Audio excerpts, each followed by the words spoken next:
Thank you, Sarah. Hello, everyone. It's Pavel Verkhniatskyi here, and I'm the managing partner at COSA. Well, basically, we mostly deal with corporate intelligence, so we look a lot into the details of supply chains, into backgrounds of entities and individuals around the world. We're based in Kyiv in Ukraine, with presence in some other countries like the United Kingdom, Pakistan, Lithuania, Turkey, and we also have a small team in the United States. Well, we're dealing a lot with sanctions regimes lately due to the Russian aggression against Ukraine, and you probably noticed sanctions regimes imposed against entities in that country. And coincidentally, many of those entities are related to critical minerals and resources, uh, critical resources that are still needed in many industries, including the defense one. So when we speak about sourcing responsibly, we usually mean environmental issues, but also corruption risks, as the previous speakers have just mentioned, and also human rights, of course. And these days, all of these issues not only remain important, but actually become critical and touch upon such matters as national and international security. And in today's geopolitical situation, when global powers are competing for military dominance with critical minerals and materials playing a crucial role, the transparency of supply chains become even more important. And by the way, there is even a theory that the Kremlin started its war in Ukraine to get hold of the Ukrainian lithium deposits. Obviously, it's just a theory, and I think there's much more to that war.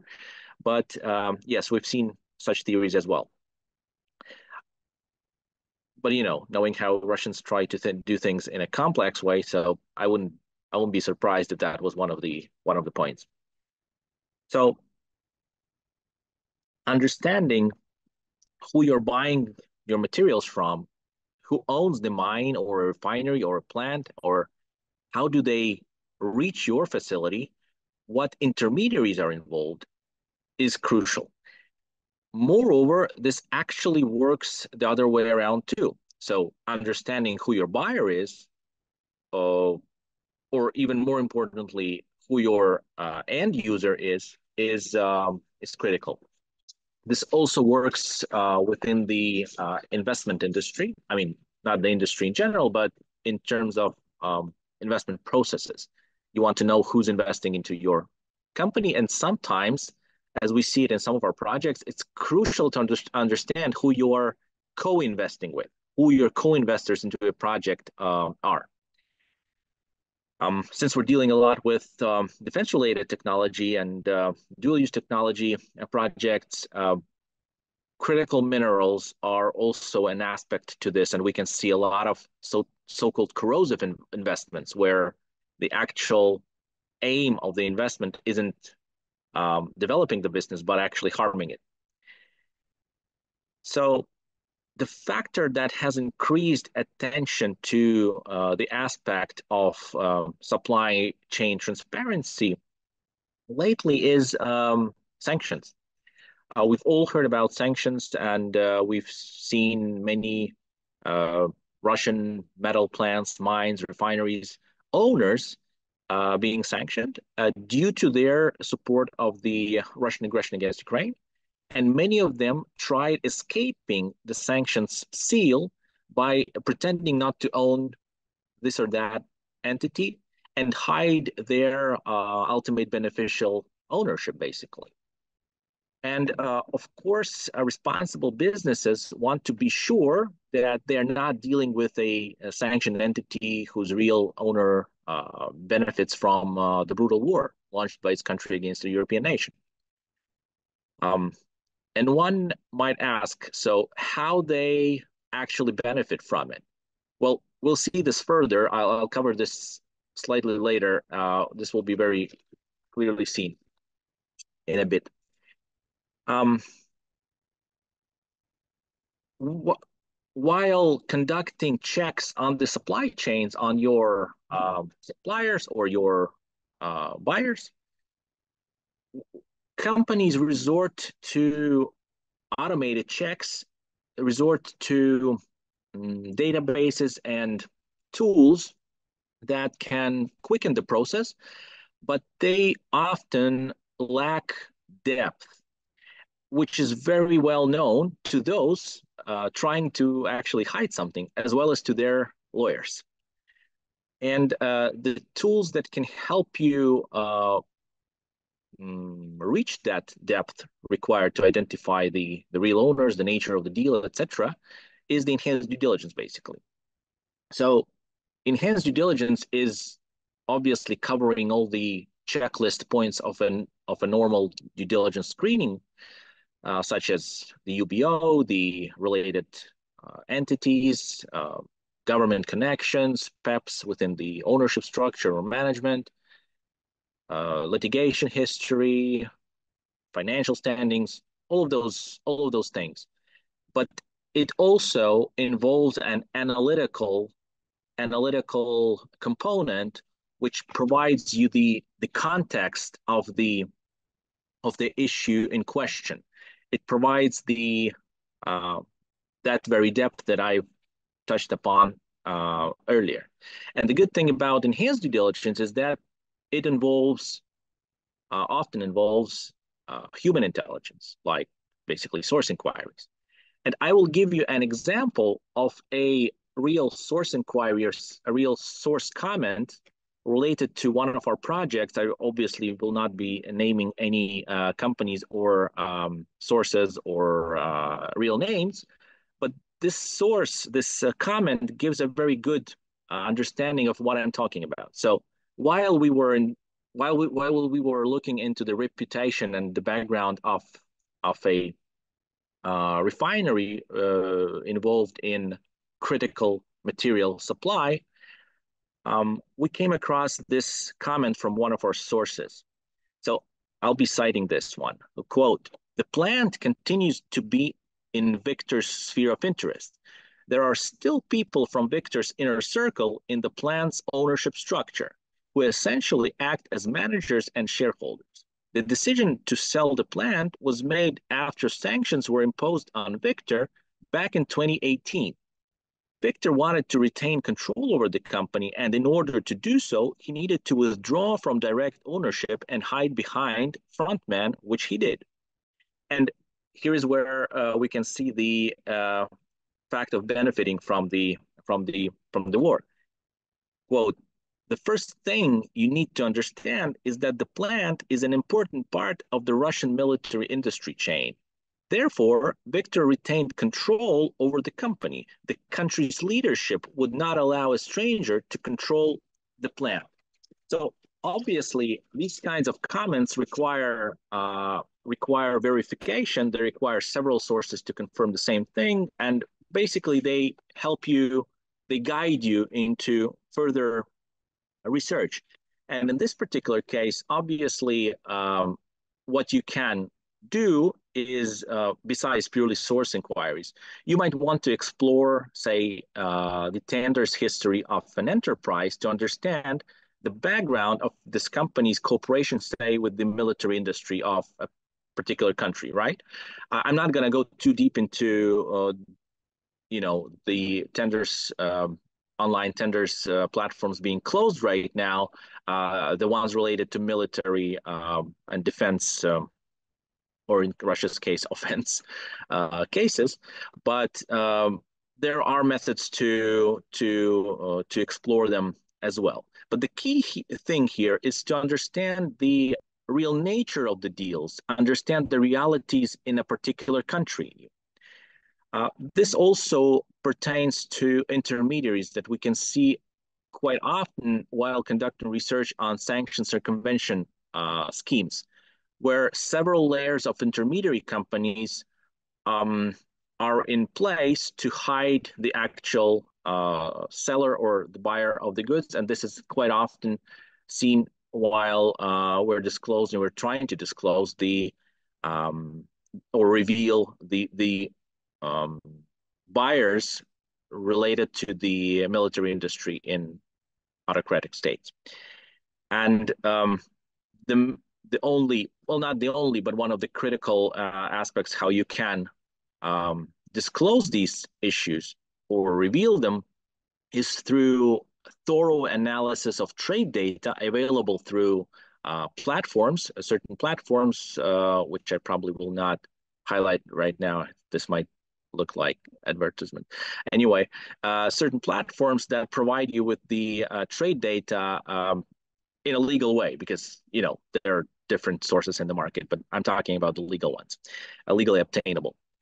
Um, and in addition to those sources that help you analyze things, you would obviously want to resort to human sources, human intelligence, where you would want to talk to mining experts, investment experts, metallurgic, precious materials market analysts, industry journalists, former employees at certain enterprises, which usually provide quite a lot of information as well.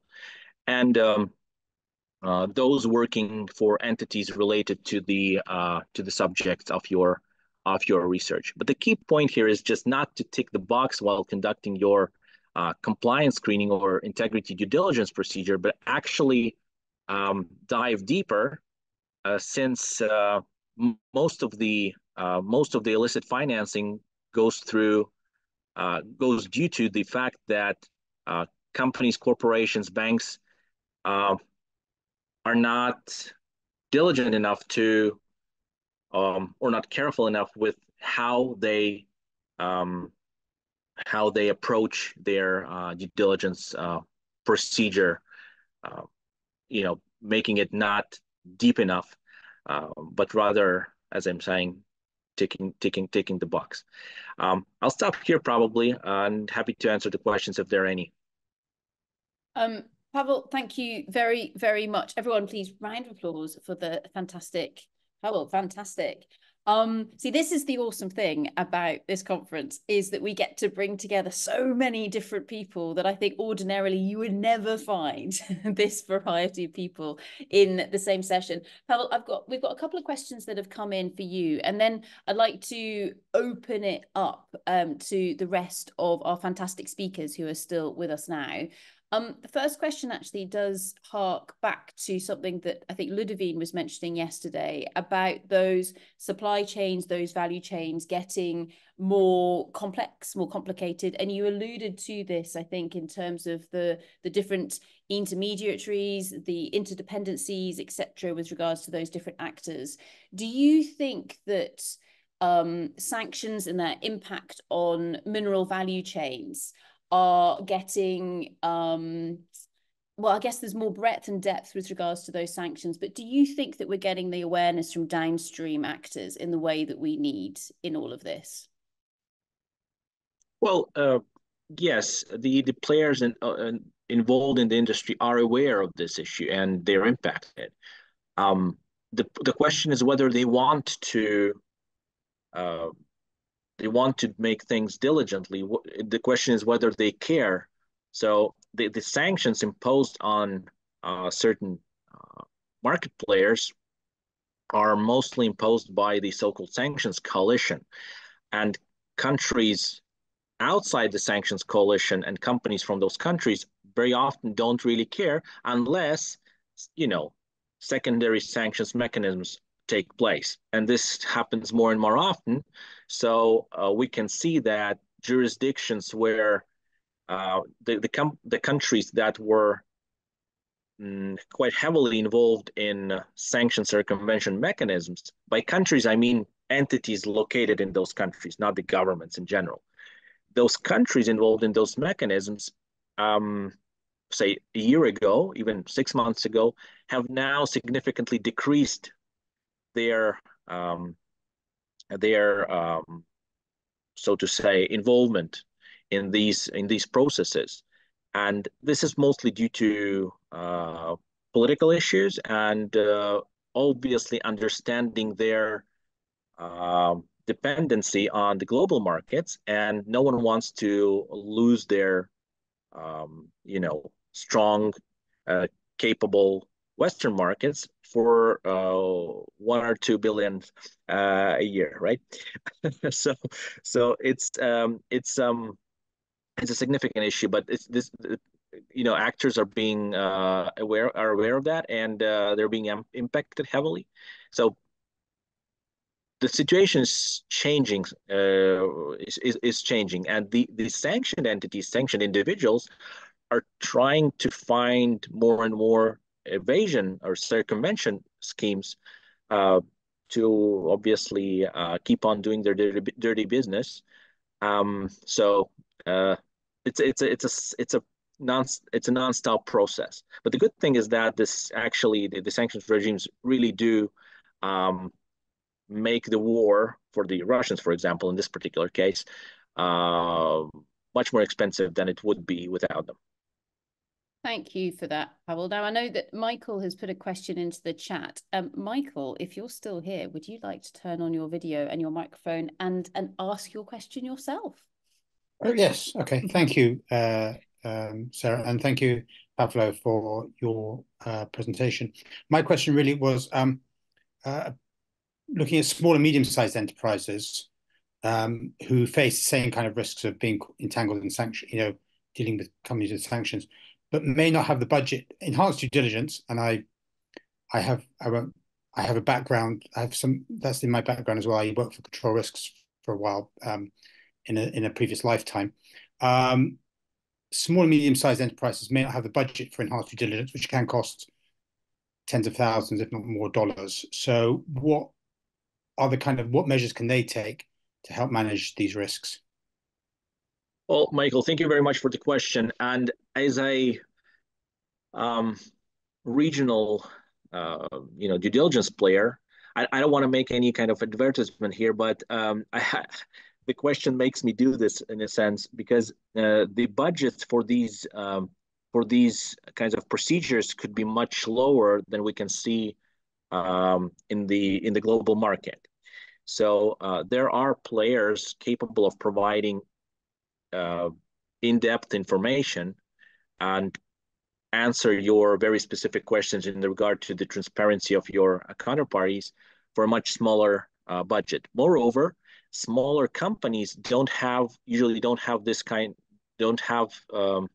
as many third parties as large corporations. So the scale also plays an important role here.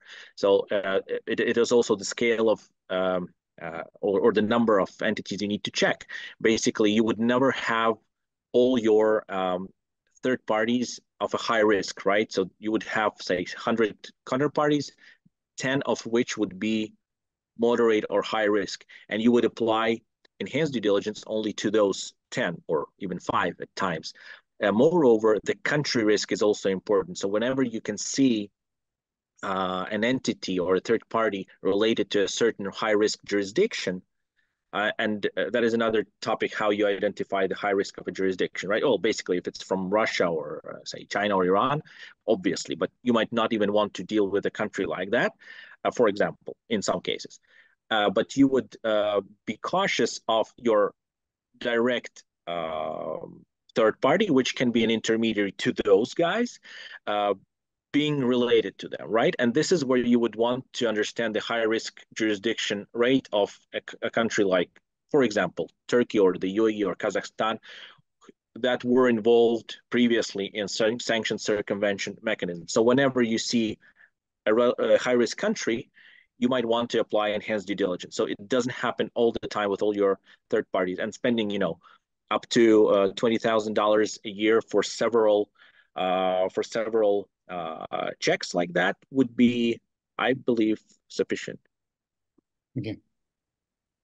Thank you for that, Michael, and thank you very much, Pavel, as well. I guess one of the takeaways from this, and again, this is coming through from chat behind the scenes, is that when we're talking about things that people want to avoid, of course, you mentioned that there's the human rights side, there's the environmental side, but then of course there's the sanctions side, and we all get very worried about sanctions because there's a big stick, I suspect, there. But sometimes we kind of go, well, it's okay, it doesn't matter if I hurt some people or the environment, because that might just result in a smaller penalty. Is that fair to say, or do you think the chat is going off in a strange direction? I wouldn't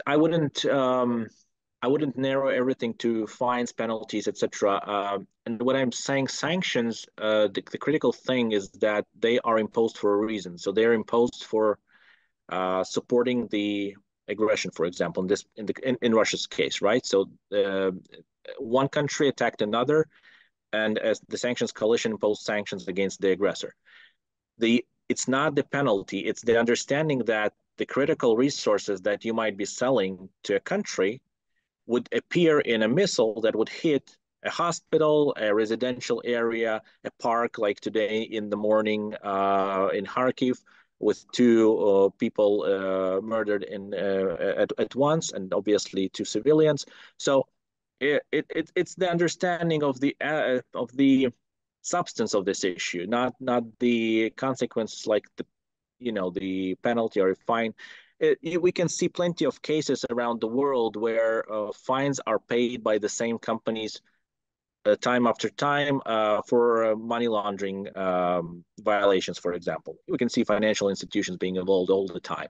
And they stay in the market for decades, and I'm more than sure they will stay there forever because forever. Never stay ever. So they will stay there for a long time because they're important for the system, right?